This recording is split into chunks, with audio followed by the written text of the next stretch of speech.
Hello everyone, it's me, Game54, back to the video, and today, we're going to be doing a reaction video, this time to MatPat's video. We're going to be reacting to Game Theory, the complete history of Poppy Playtime Solve, basically talking about Chapter 3. This is going to be a long video, so, and if you may notice, it's been up, hopefully, by the time I get this video out, both my video and, I guess, this video comes out at the same time. But anyways, without further ado, let's get on to it. It's a long video, like I said, so let's do it. It's been 2 years since Poppy Playtime Chapter 1 released and took the internet by storm. It did. Was everywhere. And so understandably, Chapter 2 was immediately put into production. 7 months later, there it was. Again, it was a huge success, so naturally Chapter 3's development was underway. And so we waited, and waited, and waited. 18 months have gone by. Still we're waiting. That doesn't mean Mob Games has left us completely empty-handed. They've been giving us little tidbits of lore in all kinds of strange places. But with all these little breadcrumbs of lore being dropped over such a long period, it can be hard to keep track of what we do and don't officially know. That is, until today. Today I'm giving you in one complete video the definitive Poppy Playtime timeline. The Poppy Playtime line. Poppy Playtime line. Poppy Playtime line. It feels like it doesn't work, but it works, technically. Just saying.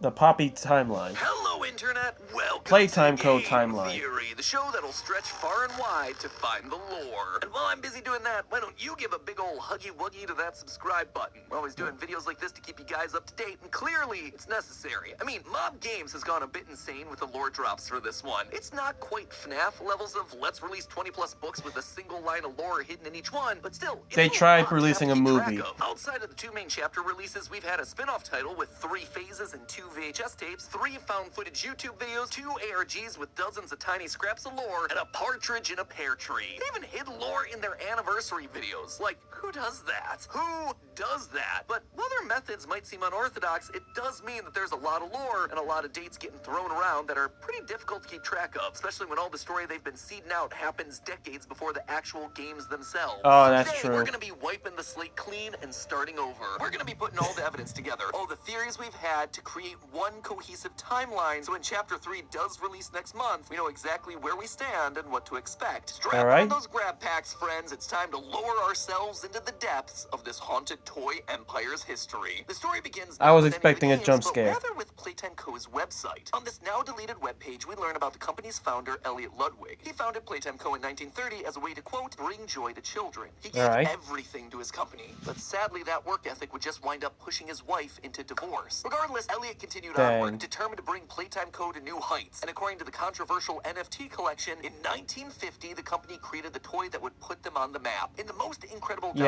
that was on YouTube not good time. game, we find our titular toy, Poppy Playtime. Elliot had outdone himself. Poppy wasn't just a lifeless doll, she could talk to you. She could even respond to questions, making her an instant hit with children everywhere. She was also an instant hit with the parents, because her hair smelled just like her namesake of poppies. Flower that doesn't actually have much of a scent, but does contain opium, which was used throughout history in children's medication to relieve pain and help sleep. So you had this new toy that every child wanted, and then parents would suddenly find that their kids were much calmer and sleepier. These toys started to fly off the shelves, and the company became a household name. That said, not all poppies were created equally. All the poppy dolls not the yandere look, please. One was at a different level. Please. Conversational skills were like having a conversation with an actual person. Sorry.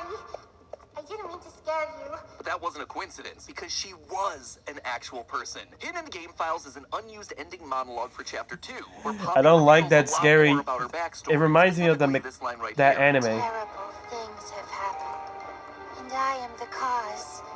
Being able to exist as a doll, it has killed so many people. And when you combine that with the maintenance VHS where we saw blood, I'm not gonna lie, that was good, but still. Weirdly human-looking eyes of hers, it reveals that this Poppy was in fact a real person. Emphasis on was. Something happened to her, and I think we have a pretty good idea of what. It all comes back around to Elliot in the next decade of the timeline, the 1960s. In the 1960s, an unfortunate family death had pushed Ludwig down to his lowest. This family loss started it all, and I believe that this was the person who became Poppy, the first of what would be many many others. But Elliot didn't have any family that we know of. His wife divorced him 3 decades ago, and any children that he'd have had with her would be in their 30s at this point. That's why true. the prevailing theory is that Elliot had a young adopted daughter. He wanted to bring joy to children, to the point that he would encourage his employees to also adopt, even going so far as to build an orphanage on factory grounds. That is why Really? it is with enormous pleasure that I announce Playtime, our very own on-site orphanage. Adoption and loving children yeah, was that clearly one. on his Oh, mind, so jeez. the idea of him adopting a young orphan feels like a natural first step. And given that she was the only family that he had, her dying would be even more devastating to him, so he didn't let her die. Elliot took his dying daughter and preserved her inside a Poppy Playtime doll. In the most recent ARG, we've started receiving documents that discuss using organic parts, which would explain why Poppy's eyes look so real and why she has blood covering her voice box. Those were her real eyes. That was her real blood, used in a last-ditch effort to save the daughter. And shockingly, it worked. Poppy came to life. His beloved daughter returned to him. He locked her away in a room of the factory that was designed to remind them of their family home, far away from everyone else, preserved in a glass box where he could visit her and keep her safe from anything else that might happen. Over the next couple of decades, the company hires more staff, like Leith Pierre as the head of innovation. They also release all sorts of popular toys like Brawn the Dinosaur, Boxy Boo, Candy Cat, Yeah, and of my course boy the company's Brawn. next massive hit, the Blue Boy himself, Huggy Wuggy, followed quickly by Kissy Missy, as every Ken needs a Barbie. Barbie has a great day every day, but Ken only has a great day if Barbie looks at him. Despite that popularity, the company struggles to remain afloat. When I look at this company we've built, I do not feel proud. Declining profits, failed experiments, people are constantly seeing things they shouldn't. How is that anything less than complete failure on our part? It's pathetic. Those, dear theorists, are the words of Harley Sawyer. I'm called the doctor. And he isn't just bringing up Man, I problems, don't he's care what also you the man call. with a solution. I'm here now with a solution. The Bigger Bodies Initiative. So it was Sharpen you. Toys. We can increase our workforce and simultaneously decrease the number of lawsuits and people on our payroll if the people we have working aren't people. And the idea is all thanks to the one living toy that told us she started it all, Poppy. This leads us to the early 90s when the doctor's plan is in full swing. It's here where we join him trying to recreate the magic that is Poppy, studying her in her little safe glass case and trying desperately to figure out how Elliot's daughter was able to continue living inside the doll. There are hundreds Come on, of don't use the experiments, FNAF one of which sprites. we see a report of on Elliot's desk in Chapter 2, Experiment 814. Based on the handwriting of this and several other notes, this appears to be a report written by the doctor himself. And by this point, it's pretty darn clear what element of Poppy he's focused on. Quote, the experiment utilized a live rat. Rat was fed 3 portions daily for 2 weeks. At the end of the 2 weeks, the rat was killed and submerged into a poppy flower preservative gel mixture. 1 Poor week later, rat. an electric shock was applied to the rat in an attempt to revive it. The rat remained unresponsive. The doctor suspects that poppy flowers and living parts are the 2 key factors to creating more living toys, but his experiments still wind up in failure. That said, the doctor seems to have an idea as to why. Quote again, I still believe in the potential of the poppy flower. Perhaps something larger than a rat would yield different results. And in Chapter 2, Mommy Longlegs reveals exactly what he meant by that. It was always Yep. so sad to see the kids. Why is it always kids, man? Call me mommy because I was the closest thing they ever had to one. But they come for games and never come back. What's the difference between Experiment 814 and Poppy? Poppy wasn't a rat. She was a human, a child, an orphan. Orphans have no parents, which means if they go missing, there's no missing persons report, no investigations, because who would miss them? It was the perfect crime, Wow, that's perfect kind of harsh answer if to you the think of doctor's that's a experiment. little harsh To the way you facilitate phrased this, it, the man. company creates Playcare, Playtime's own on-site orphanage, as well as the Game Station, a facility designed to test and improve the skills of the orphan children. In Chapter 2, we see reports that show us the improvement of one specific child's skills, and in those reports, we see that they've been assigned a toy that they'll soon become. It's at this point that the Bigger Bodies Initiative has a breakthrough. Using pieces of organic parts and machinery, they're able to create a prototype of what they wish to create. Experiment 1006. The prototype seems to possess an unprecedented level of intelligence, beyond that of all other test subjects. as well as an alarming willingness to commit violence. The tape goes on to describe Huggy Wuggy, experiment 1170, as fully obedient, which led me to believe that there was something different about 1006. For him to be more intelligent means that he must have stronger cognitive function than the orphans. Children are easier to control. You can tell him what to do because you're an adult, an authority figure. But what if 1006 was a fellow adult? That might make it harder to control, especially if there's someone with supreme intellect and creative building skills. The prototype seemingly disassembled the digital alarm clock within his room and utilized the battery, along with several other components, to create a laser pointer. That one's Then smart. fired into the security camera, disabling it.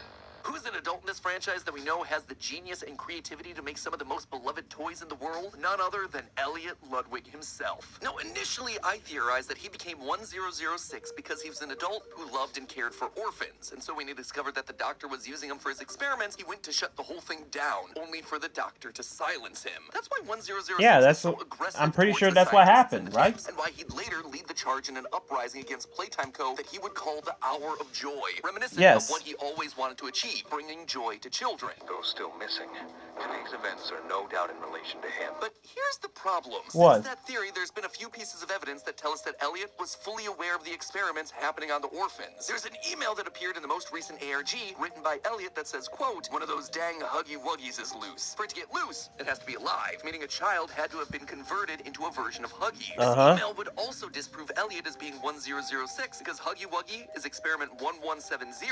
And if these people have any respect for the scientific process, 1170 should come after 1006. That said, that email has actually been redacted by Mob Games. It's no longer available in the ARG. The main Really? reason, I suspect it's the date. It's labeled June 23rd, 1981. You see, Huggy Wuggy the toy wasn't even created until 1984, 3 years after that date. In his description in Project Playtime, it specifically calls out that he's, quote, "a living giant version of the famous Playtime Co. toy." So Giant Huggy couldn't exist in 1981 if the toy he's based on didn't exist in 1981. Looks like the timeline's getting tricky to keep track of, even for the creators of the timeline. But while the evidence may not have panned out, I still think we can say that Elliot was fully aware of what was going on. We hear Elliot Ludwig opening the Playcare in the teaser for Chapter 3. We owe everything to these children. This company and its toys are nothing without them. That is why it is with enormous pleasure that as the founder of Playtime Co., I announce Playcare, our very own on-site orphanage. Did you hear that? We owe everything to these children. That to me sounds like someone who knows exactly what's about to happen to these kids. It's classic hiding the truth in plain sight kind of language. That being Oh no. Only way Come on, man. Come on, man. You mean to tell me that Elliot Ludwig is in all this?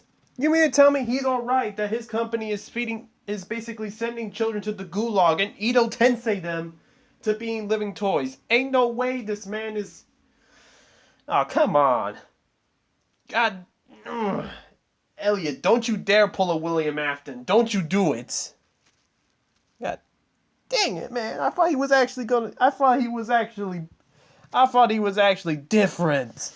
so fast to say that my theory of Elliot being the prototype is totally debunked yet either. Well, this shows that he was fully aware of the experiments and therefore wouldn't have been angry with the doctor and what he was doing. It also doesn't stop him from being turned into the prototype. Consider this. We don't know how old Elliot is at any given point in the story. The best we have to go off of is that he was married at some point in the 1920s and divorced in 1930. The average age of a man getting married in the 1920s was around 25. So Okay. let's say that he'd been married a few years before divorcing and was now around 28 in 1930. That would mean that by Okay. 1990, Elliot would be around 88. So Oh. pretty old, but still kicking. So what if, rather than being got rid of and forced into the experiment, he was a willing participant in that experiment? We see in the VHS video restricted restoration that Playtime is okay with using adults, and specifically adults who are close to death. In Project Playtime's Phase 2 update, we hear the doctor say this, Mortality is the curse of the weak. which lines up pretty well with the Chapter 2 death screen, May We Forget Death. Being in his late 80s, Elliot may have seen the writing on the wall, and while the Playcare was still being set up, he decided to offer himself to the experiment to prove the concept, to help him live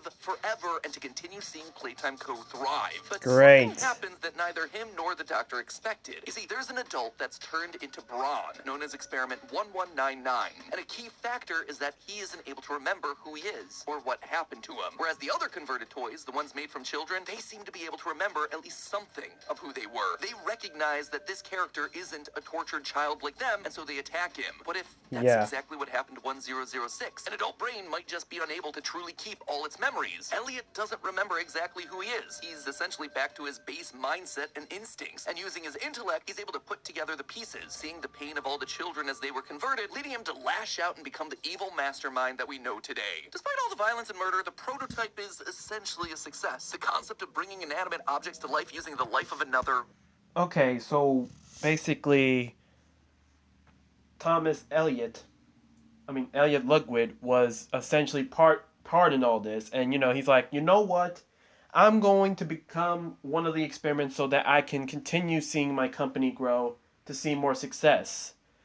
But you mean to tell me by him becoming a robot, or one of the prototypes, he lost all his memories, but the only thing he does remember is seeing the pain of the children that he doesn't remember he conflicted on.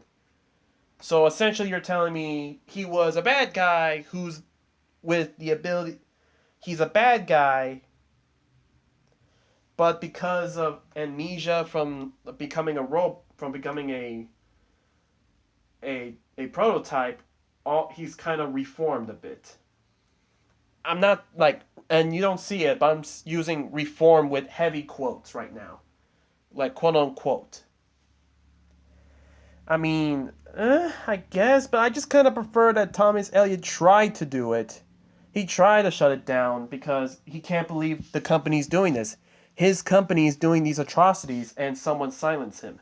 Thus, we got the Doctor being the villain, because I just think the Doctor, it just sounds like a very cool villain name.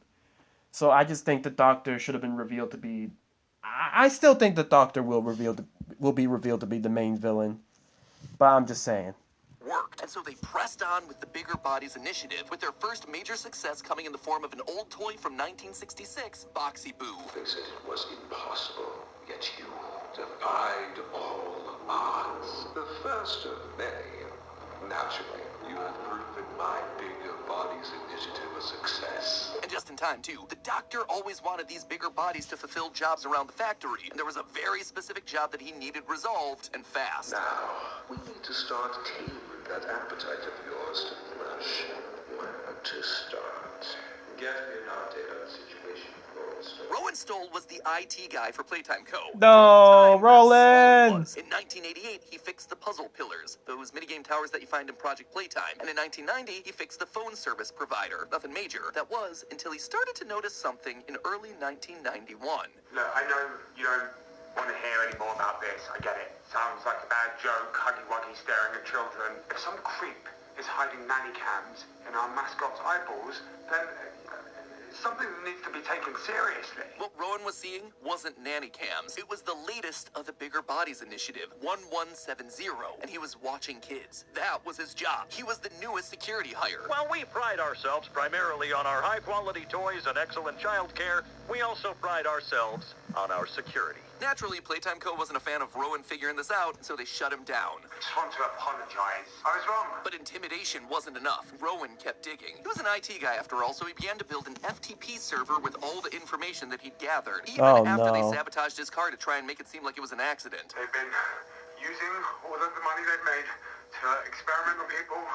I have proof of it all. While security's out, I'm going to release everything and run. But Playtime Co. couldn't allow that. The Doctor couldn't allow that. And this is where Boxy Boo came in. When Rowan went to investigate, Boxy was waiting. When the moment was right, sprung out and swallowed him whole. Oh, This was Rowan! for all employees who defied Playtime Co. In the most recent ARG, we've received an email from the head of security about a Rest dead in peace, staff member Rowan. with Rest in puncture wounds peace. in his abdomen, and likely hidden for weeks before being found. This seems to be referencing Rowan, who, even after death, continued to be a nuisance. Now they needed some sort of cover-up story for the police. So going forward, the Doctor would correct his mistake. He would try a different approach, one that would make bad employees disappear permanently. In that final FTP dump from Rowan, we got a disciplinary notice for Patty Hall. This name has only come up once before, as an employee who sabotaged the paint machines, causing toys to be recalled and the company to lose profits. We see that for her disciplinary action, she was sent to Storage B by none other than the Doctor. And the next time we see Storage B is in the restricted relocation video from 1995, a room filled with bloodied and dead toys, except for a giant kissy-missy in the middle of the room. room. In that final FTP dump, Rowan specifically calls out that people are being experimented on. And then we find Patty Hall being sent to the place where we see a Bigger Bodies Initiative experiment. Coincidence? I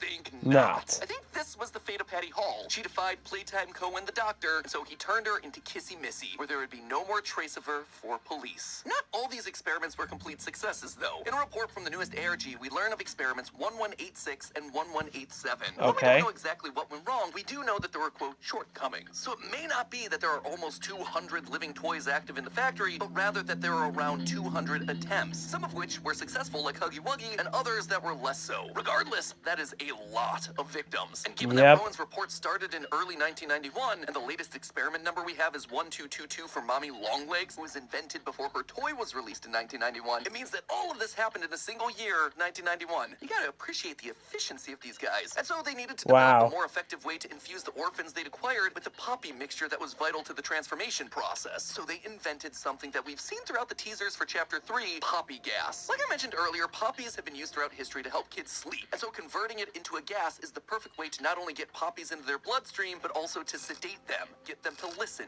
obey, to sleep, not putting up any kind of fight. Wow. Wow. Putting up any kind of fight. All you gotta do is give your staff members fun gas masks, like the Mickey Mouse masks from World War II.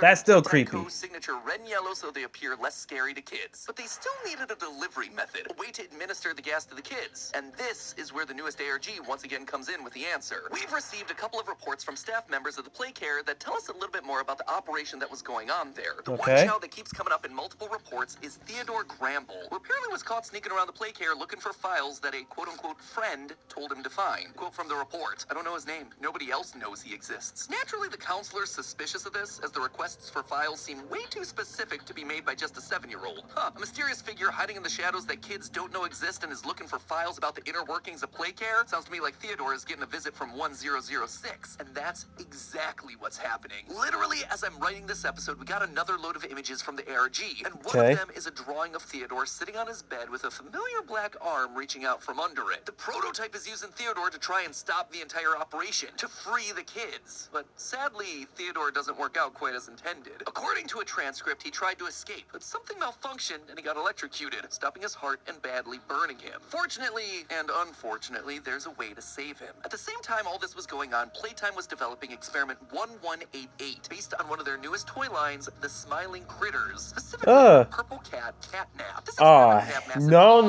Change its size and be fitted with, quote, a gas delivery apparatus at the back of the esophagus. This toy was going to be the perfect way to administer the poppy gas to the kids at the Playcare. They just hug and play with their new favorite toy while it slowly released its hallucinogenic gas. And right at the bottom of the document, on the name of potential candidates for conversion, who do we find? None other than Theodore.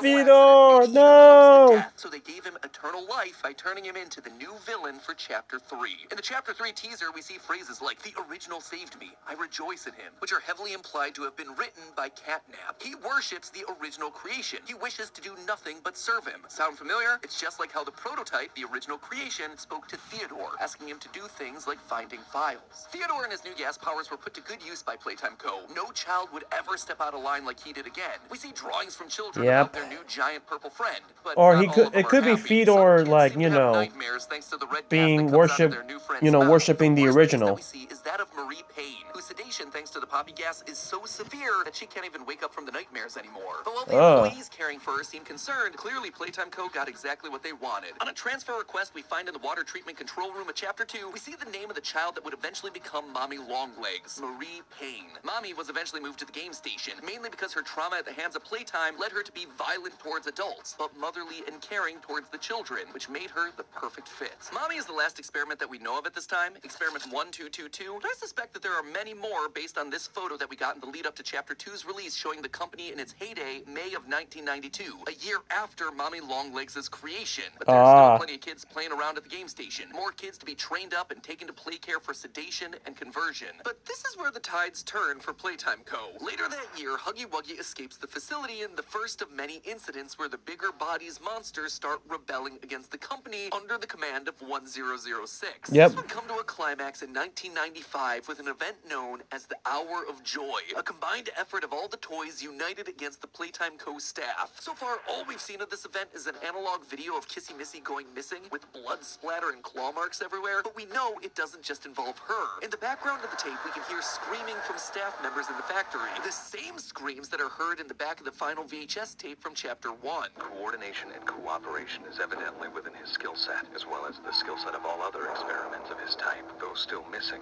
today's events are no doubt in relation to him. 1006 orchestrated the entire event, the Hour of Joy, bringing joy and freedom to the children that he failed all those years ago. With Okay, the Playtime yeah. staff now either entirely killed or kicked out of the facility, business essentially stops. However, the company tried to remain open in an unusual way. The What do you spin-off title mean? Project Playtime has us take control of extraction specialists, gathering Oh. toy parts to be extracted and turned into parts of the Bigger Bodies initiative. Here's the job. You need to collect toy parts to make a giant toy. Get that giant toy on the train, then leave. At this point in history, the Bigger Bodies toys are running the factory and hunting us down, trying to feed the many toys that remain, while also stopping us from making more monstrosities like themselves. They are trying to build more toys, more like you. It has to be stopped. It's not entirely clear how this part of the timeline ends. The game's still releasing phases with new VHS tapes and secret messages from 1006, all with the theme of, hey, we're the ones to blame for this. We wonder who we are, but why? You should know. It was your doing that made us... Oh, we said that! Which leads us all to today and the main game. You know, the game that we actually play. 10 years Yep. after the factory closed, we show up. A former employee determined to make things right. But you worked here. Regular employees like Rowan weren't aware of what was going on, so for Mommy to know us, we had to have been working at the game station, running experiments on these kids. We were some form of an executive here. Supporting this theory is the fact that there are 5 executive slides down to the game station in Chapter 2. We know I was all 4 scared. of these characters. And the last one, well, the last one's missing a name. I believe that was our slide. If you take the letters on the floor and rearrange them, you don't really get any sort of clear-cut name. In a previous episode, I landed on Jamie B. Honey, only to realize after the fact that I'd accidentally swapped an A for an E. Plus, if you look What? closely, there are spaces for 5 letters on top and 6 letters on the bottom. The best I can come up with based on those new criteria is Ebony Jemiah. It's not great, so clearly it's still up for grabs. Regardless, I still maintain that we were the head Ebony of production for Jemiah. Playtime, the only Ooh. department on this Chapter 2 floor Jemiah. that's Ooh. Not gonna lie to you. That's a really interesting last name. Jemiah. Jemiah, Your Majesty.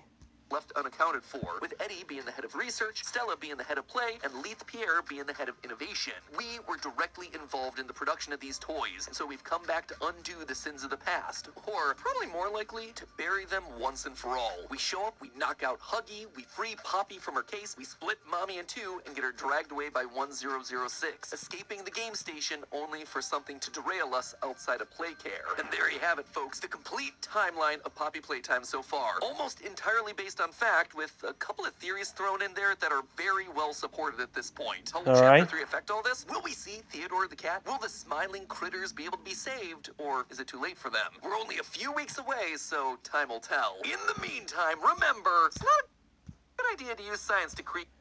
Alright, so that's gonna be the video. Very interesting, very good to catch up for what we learned so far about Poppy Playtime Chapter 3. The critters, I'm not sure. Like, I don't think we're going to save Fedor. Most likely Fedor will be joining Huggy Wuggy as well as Mommy Longlegs to the Shadow Realms. We're probably gonna take down Catnap, and unfortunately Fedor will probably not survive. I'll tell you that much. But it would be interesting if we are able to save the other ones. Or are those other ones are just going to be annoying pests? I don't know. It's still too early to tell. Anyways, that's going to be the video, guys. Thank you guys so much for watching. Like the video so I know you guys enjoy. Comment down below what you guys think about Chapter 3. This video. Are you guys excited for Chapter 3? I'm excited for Chapter 3. And subscribe. We're trying to upload daily. This is Juan Gamer 54 signing off.